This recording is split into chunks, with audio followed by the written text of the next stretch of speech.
Welcome to the lecture on principles of equivalence.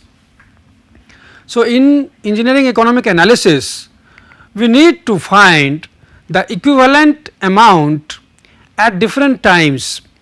So far we have discussed about different interest factors. Now, the equivalence means, by definition, two things are said to be equivalent when they produce the same effect.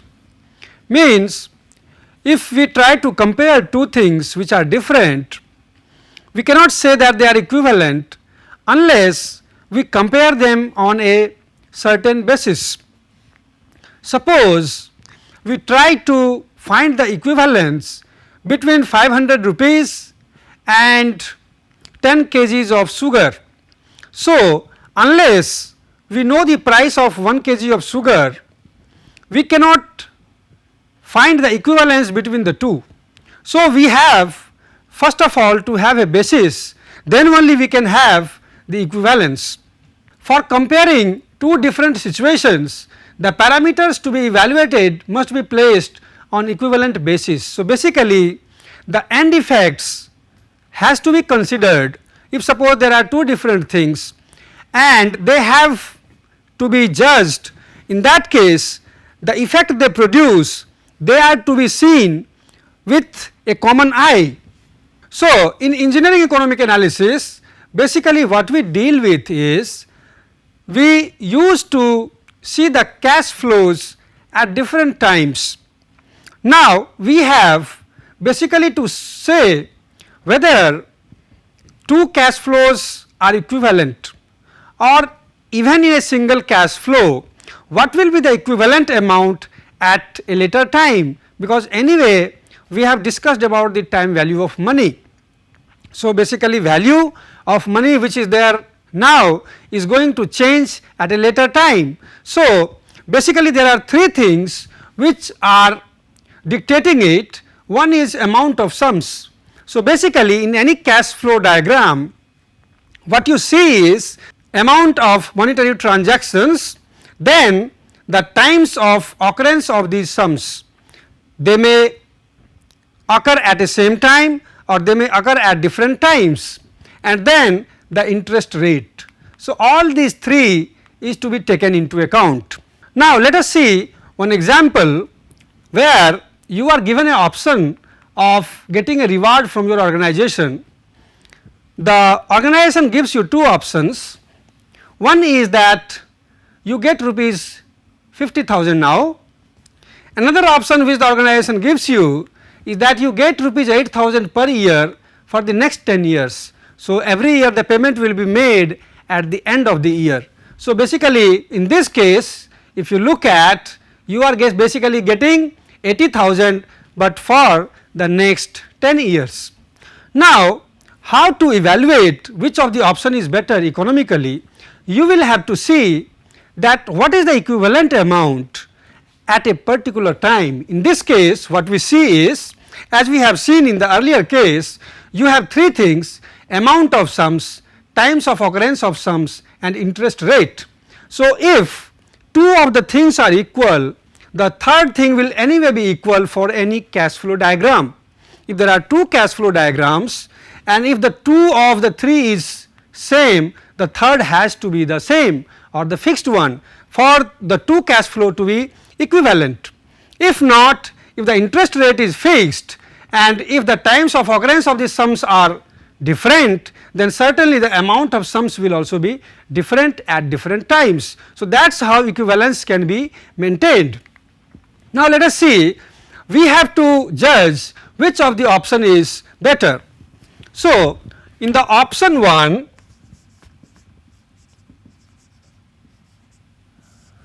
you are getting a cash flow diagram like this. You are getting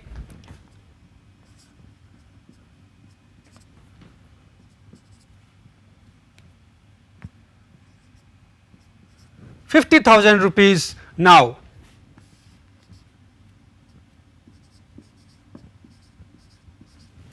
And in the second option, you are getting 8,000 rupees for the next 10 years. So, option 2 gives you a cash flow diagram like this.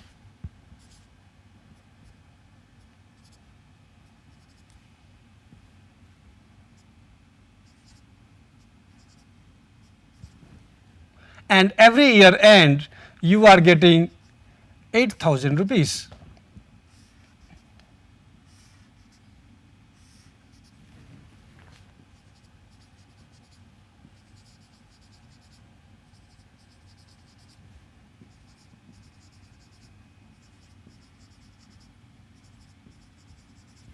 Now, these are the two options which we have. Now, they cannot be compared unless you try to evaluate the amount at a particular time. Here you see that you have the interest rate fixed.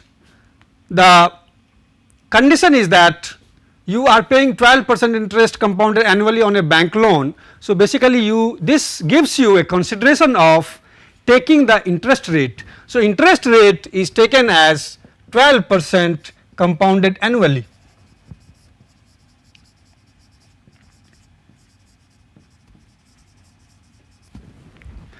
Now, in this case you have to compare these two. So, you have to keep the three factors as we discussed in mind. One is the amount of sums, which is different here.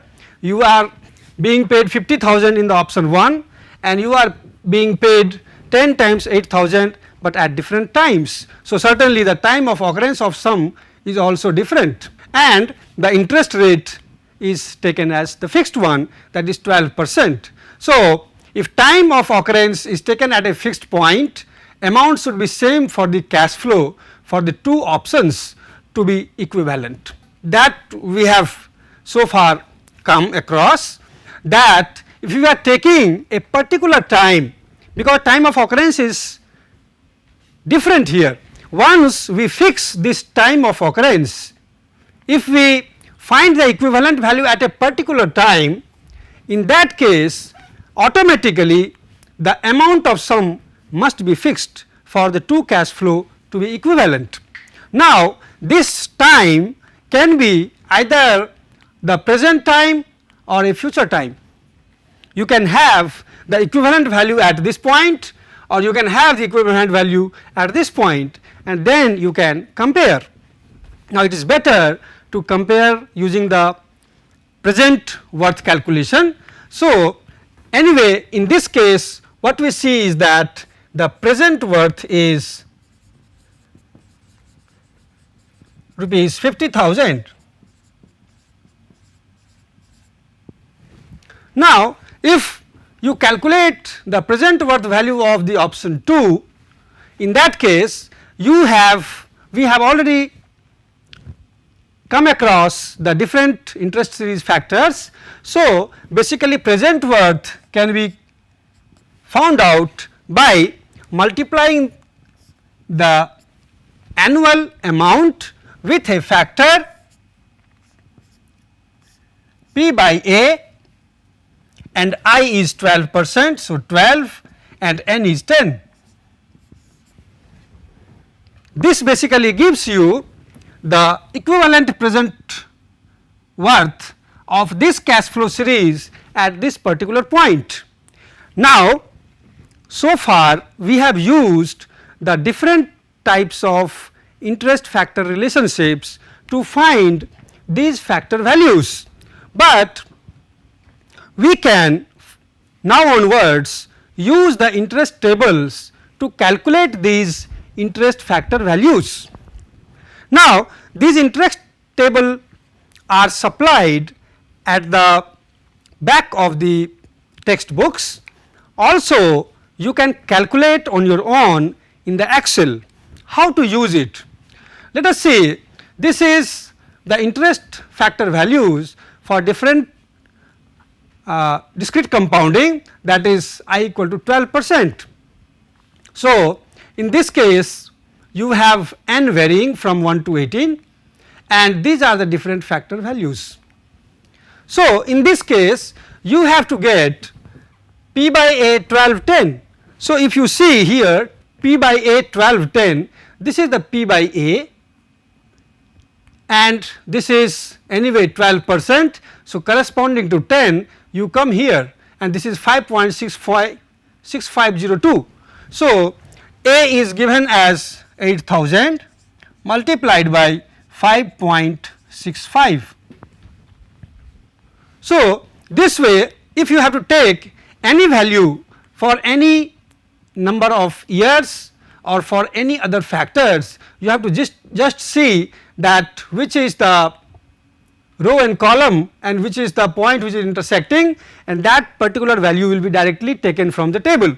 So, it comes as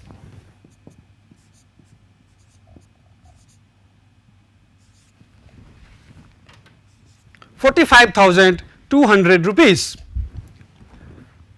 Now, what we see is the two cash flows are basically giving you the present worth value at a particular time. Now, what we see is its value from here you are getting P as rupees 45200. So, now you can compare these two, and obviously what you see is in the option 1 you are offered rupees 50,000, whereas in the option 2 at present you are whatever you are getting, that is worth of rupees 45,200. It means option 1 is better for you.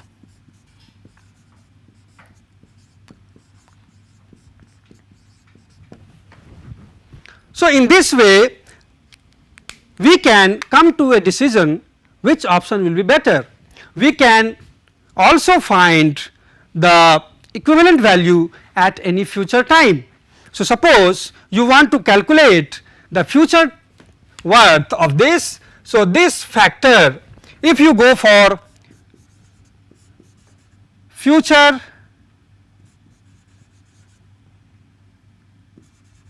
worth analysis at n equal to 10, in that case 50,000 will be multiplied with. So, option 1 gives you 50,000 multiplied by the factor f by p I 10. So, this will be f by p, I is 12 and this is 10. And we can see further the value from here f by 2, f by p I 10 and f by p I 10 is 3.1058. So, this is 50,000 multiplied by 3.1058. Similarly, if you go for this, here the future worth can be found as A multiplied by f by A 1210. So, this will be 8000 multiplied by f by A 1210. So, it will be f by A 1210 and we will come here, this is 17.548, and after calculation you can see that this one is more than this amount. So, from this analysis also you can see that option 1 is better.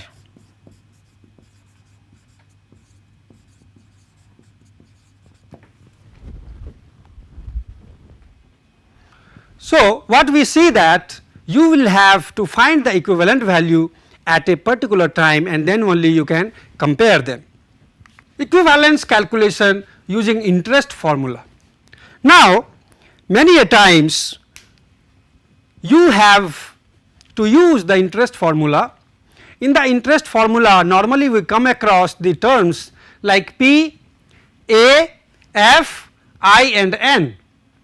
When we go for annual compounding we come across these terms, the present sum, this is annual amount or annuity, this is future sum, this is interest rate and this is number of years. Now, in the particular formula, if one of these is not given and other quantities are given, you can always find that particular unknown quantity or parameter using the expression. Now, sometimes interpolation may be required when interest rate is to be determined.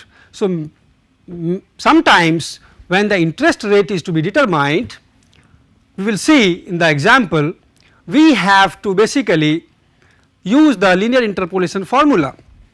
Now, let us see the first case when we can use the normal interest relationships to find a particular parameter. Suppose you have to find equivalent present sum which gives you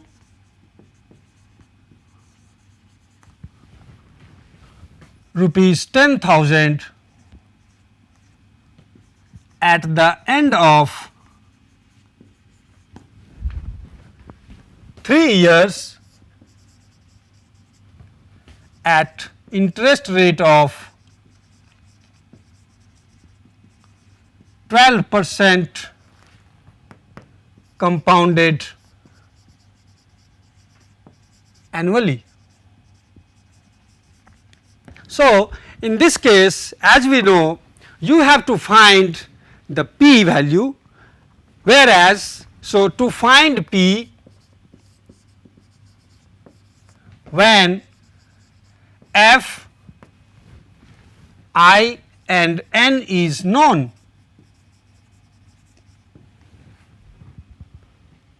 so in that case you can find p by using the factor, and the factor p by f I n, that is p by f, and I is given as 12% and n is given as 10,000 as 3 years.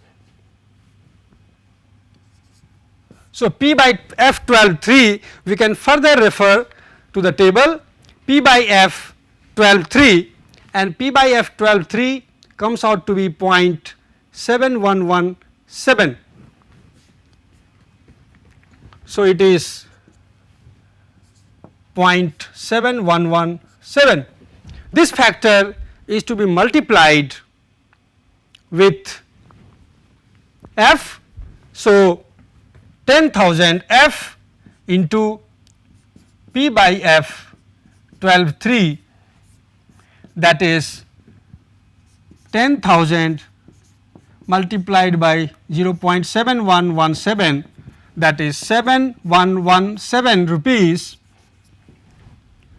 This is the equivalent amount at present time, which will give you rupees 10,000 at the end of 3 years at this particular interest rate. So, you can say that equivalent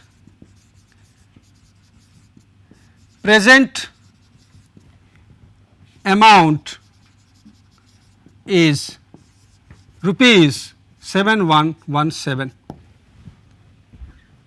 So, this is how you use these interest factors to find one of these A, P, I and N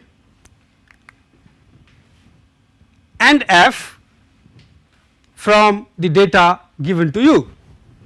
Now, next is when you have to calculate the interest, you may have to go for interpolation. Let us see the example of this. So, a problem is given to you where P, F and N is given as 12,000, 21,000 and 9 years, and you have to find the equivalent interest rate.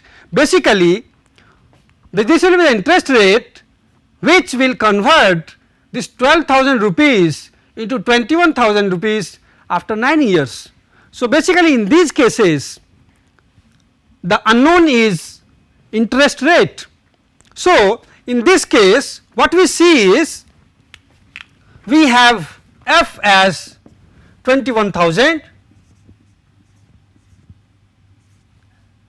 and P as 12,000 and N as 9 years. Now, F by P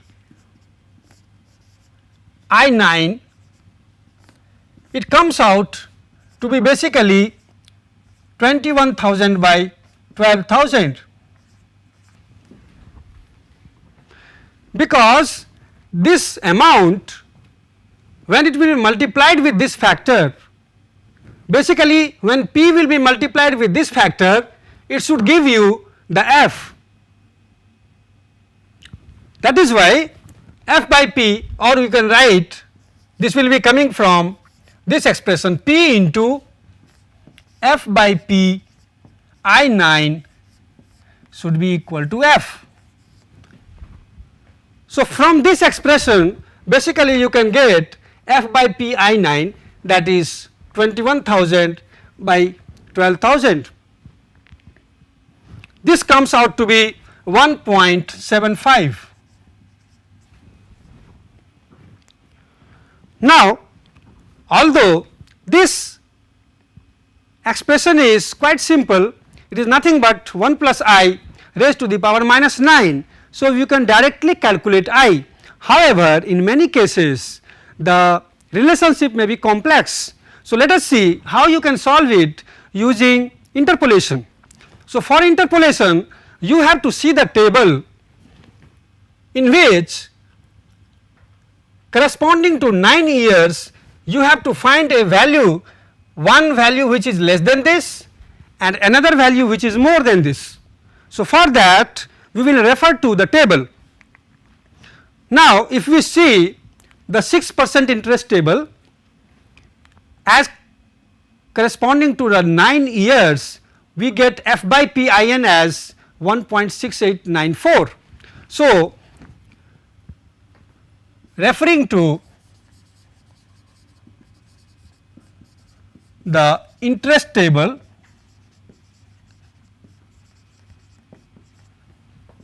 %, what we see is F by P 69 we see from the table as 1.6894, and further we have to see for the same number of years, that is n equal to 9, for 7% it comes out to be 1.8384. So, F by P 79 is coming as 1.8384.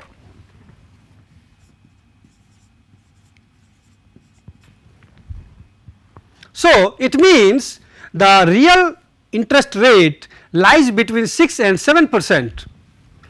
The actual or equivalent interest rate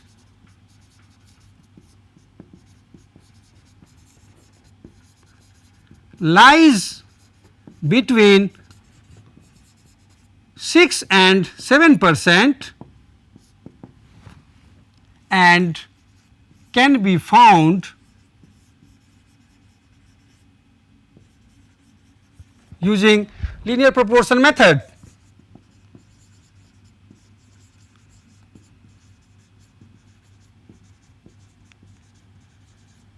So, the actual rate of interest will be 6 plus 1.75 minus 1.69, we are converting it to 2 point divided by 1.84 minus 1.69. So, this comes out to be something close to 6.41%. So, this way when we need, we can use these interpolation or linear proportion methods to find the equivalent value of interest rates. Now, we will discuss about some of the other principles of equivalence. The first principle is receipt or disbursement can be directly added or subtracted only if they occur at same point in time. It means if there is a cash flow and you want to find the equivalent value at a particular time, all other receipts or disbursements, their equivalent value has to be found at that particular time, then only you can add them or subtract them. Unless you convert them to that particular time basis, you cannot add them. So, we can understand it by an example. Suppose there is a cash flow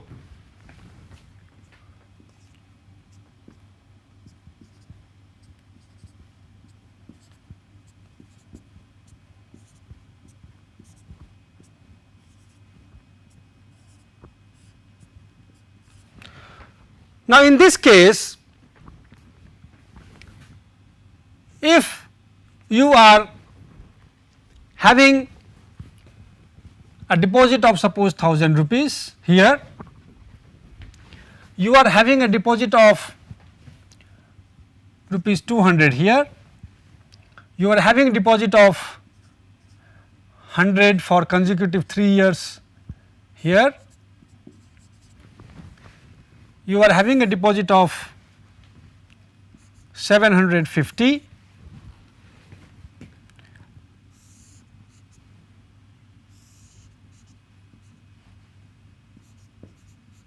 for 3 consecutive years.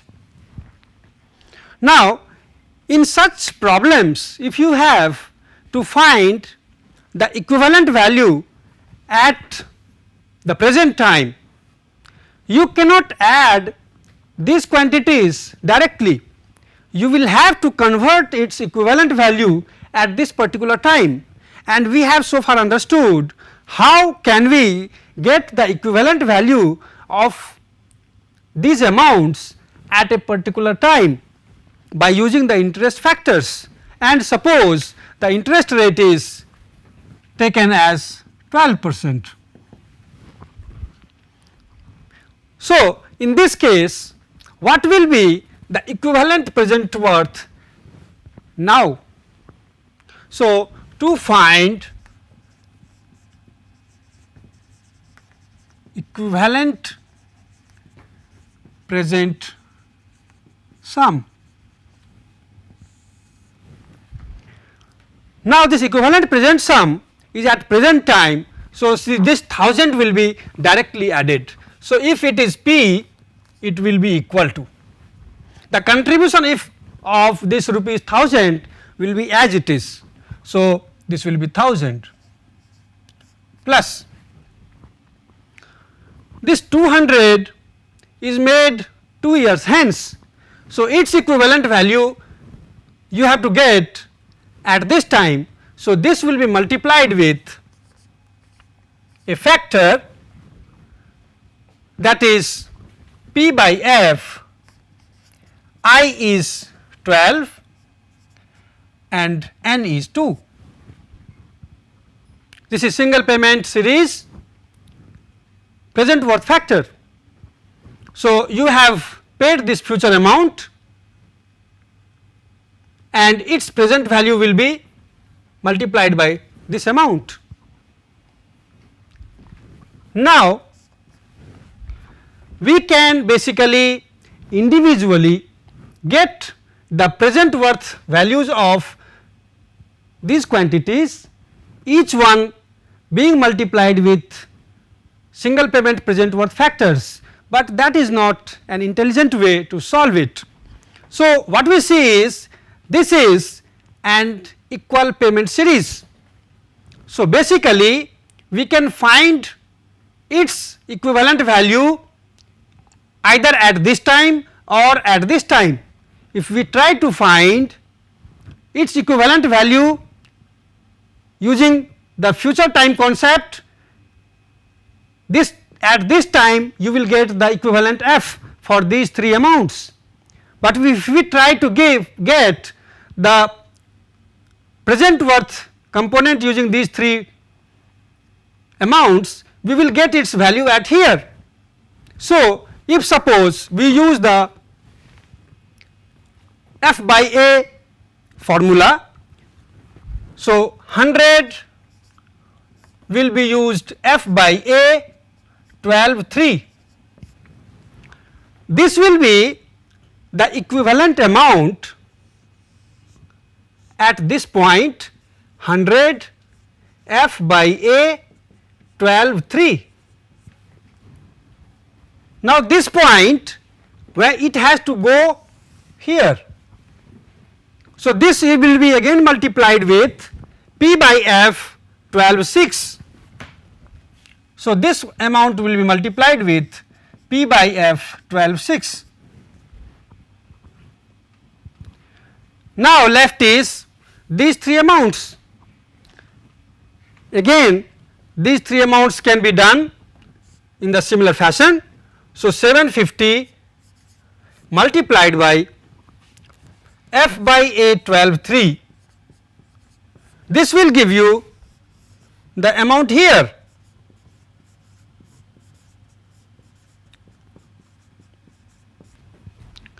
And again this is to be sent here.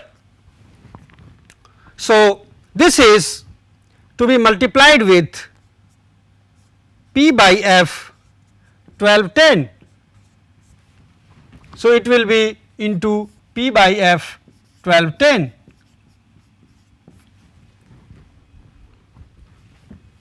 So, what we saw is, if this is A, if this is B, and if this is C, so this will be the contribution of A.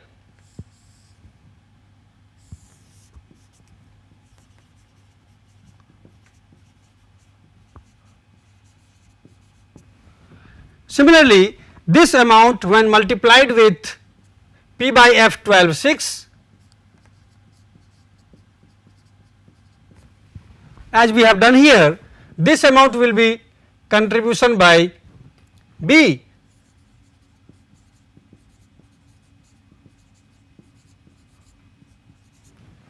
And similarly, this amount again multiplied by this factor, it will be contribution by C.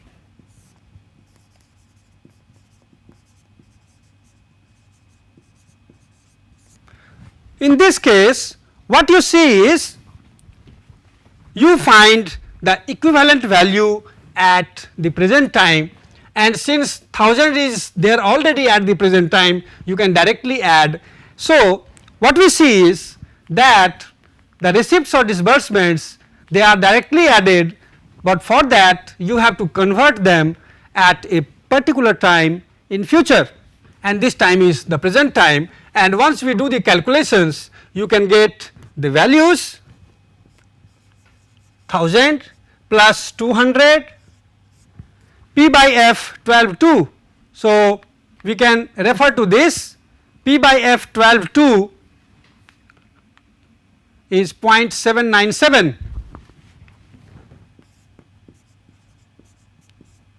plus 100 into f by a 12 3. So, f by a 12 3 is 3.3744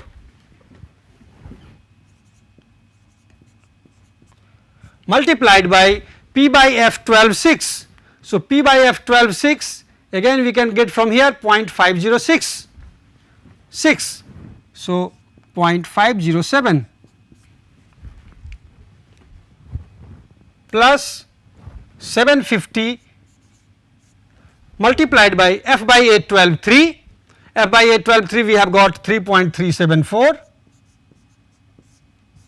and p by f 12 10. So, p by f 12, 10 will be 0.3219. So, 322. In this case we can get the value 1000 plus